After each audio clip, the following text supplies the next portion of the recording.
नमस्कार, मैं तुवासनी केसरी उजाला न्यूज की ओर से आप सभी को स्वतंत्रता दिवस की हार्दिक शुभकामनाएं देती हूँ। इस साल भारत अपना 76वां स्वतंत्रता दिवस का पर्व मनाने की तैयारी कर रहा है।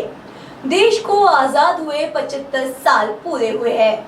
इस मौके पर देश में आजादी का अमृत महोत्सव की थीम पर जश्न मनाया जा रहा है।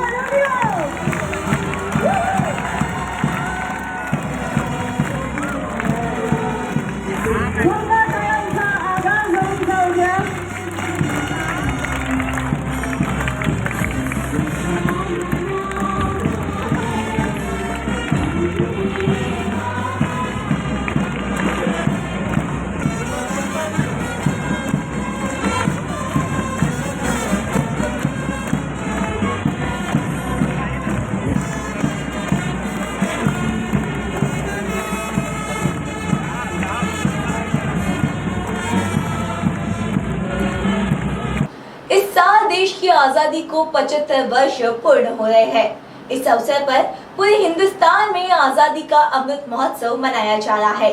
प्रधानमंत्री नरेंद्र मोदी की अपील के तहत हर घर तिरंगा अभियान चलाया जा रहा है।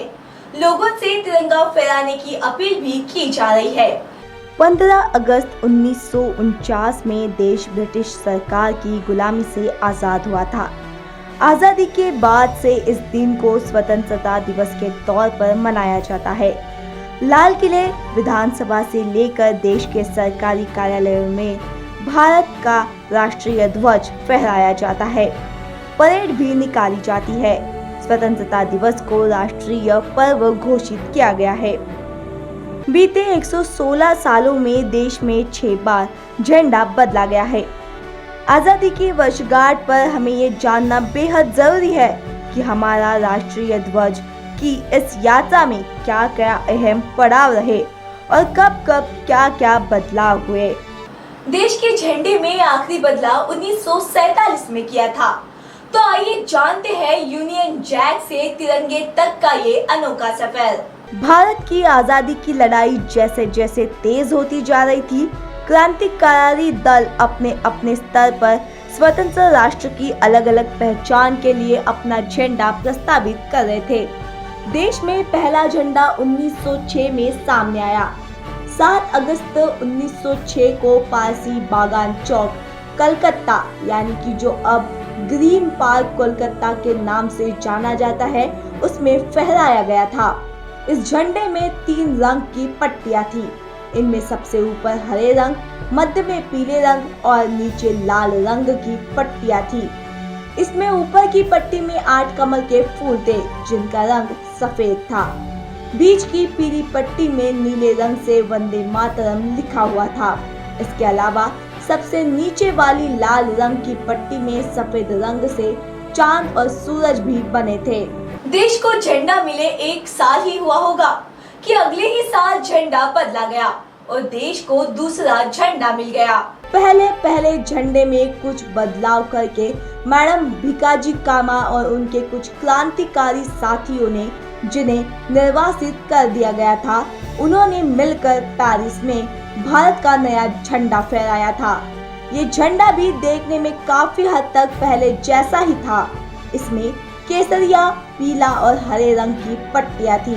बीच में वंदे मातरम लिखा था।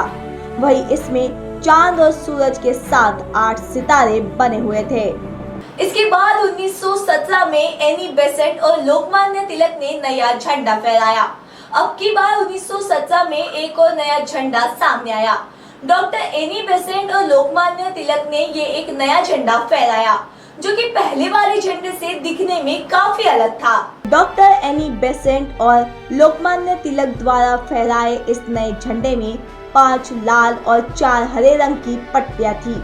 झंडे के अंत की और काले रंग में त्रिकोणनुमा आकृति बनी थी। बाएं तरफ के कोने में यूनियन जैक भी था, जबकि एक चांद तारे के साथ इसमें सप्तऋषि को दर्शाते हुए 7 तारे भी थे। इसके 1 दशक बाद 1921 में ही भारत को अपना चौथा नया झंडा भी मिल गया। अखिल भारतीय कांग्रेस कमेटी के सत्र के दौरान बेजवाड़ा यानी अभी का विजयवाड़ा में आंध्र प्रदेश के एक व्यक्ति ने महात्मा गांधी को एक झंडा दिया था। ये 2 रंगों यानी हरे और लाल रंग का बना हुआ था। गांधी जी ने इसमें कुछ बदलाव करवाए। उन्होंने इसमें सफेद, हरे रंग और लाल रंग की 3 पट्टियां लगवाई थी। वही देश के विकास को दर्शाने के लिए बीच में बड़ा चलता हुआ चरखा भी बनाया गया था। चौथी बार झंडा बदलने के बाद एक दशक बाद 1931 में फिर से राष्ट्रीय ध्वज बदला गया। इस झंडे को इंडियन नेशनल कांग्रेस ने आधिकारिक तौर पर अपनाया था। इस झंडे में सबसे ऊपर केसरिया रंग, बीच में सफेद रंग और अंतिम में हरे रंग की पट्टी बनाई गई। इसमें छोटे आकार पूरा चरखा, बीच की सफेद पट्टी रखी गई थी। सफेद पट्टी में चरखा राष्ट्र की प्रगति का प्रतीक है। आखिरकार तमाम प्रयासों के बाद जब 1947 में आखिरकार देश आजाद हुआ तो देश को तिरंगा झंडा मिला। 1931 में बने झंडे को ही एक बदलाव के साथ भारत का राष्ट्रीय ध्वज स्वीकार किया गया।